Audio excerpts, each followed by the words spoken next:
I feel like I dressed however all the other girls were dressing. I remember studying them and what they wore. I remember seeing, the Aeropostale and the American Eagle, and I remember looking at what clothes were considered like cool and, what the other like girls were wearing so that I could do that too.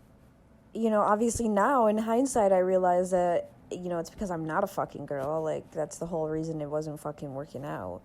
But at the time, it was so frustrating to not be able to fit into this mold that everyone else seemingly so easily inhabited. And I had to do work. I had to do research, studying what they wore. I had to really put in that fucking effort, and that's just the root of it all, is looking for acceptance, looking to fit in. And I think that eventually I was just like, actually, fuck it.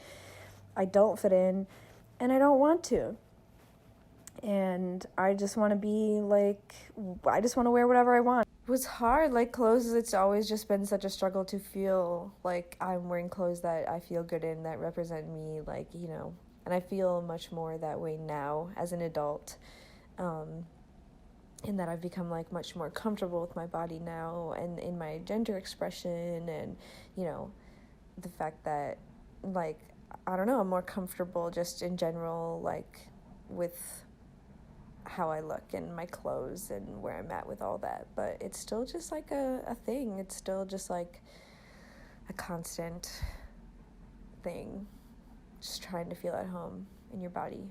And I guess, like, when I think about the clothes that do make me feel the most at home in my body at this point in my life, I think of clothes that are soft and comfortable.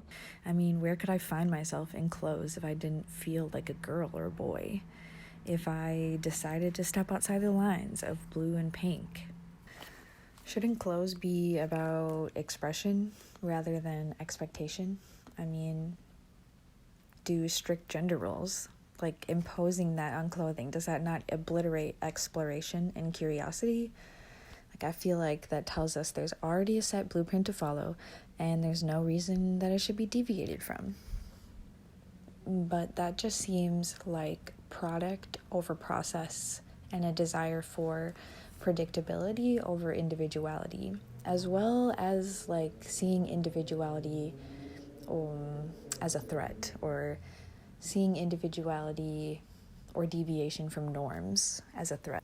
Prior to 1940, the color assigned to boys was pink, and for girls blue, which is not what we know today. Boys were given pink because of pink's proximity to red, and pink was seen as a more heroic and masculine color at this time. Blue was seen as more gentle and more delicate, and was therefore given to girls. And to me, I think that speaks to the fact that gender is completely made up.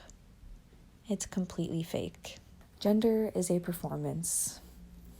And to be quite honest, I am falling off the stage.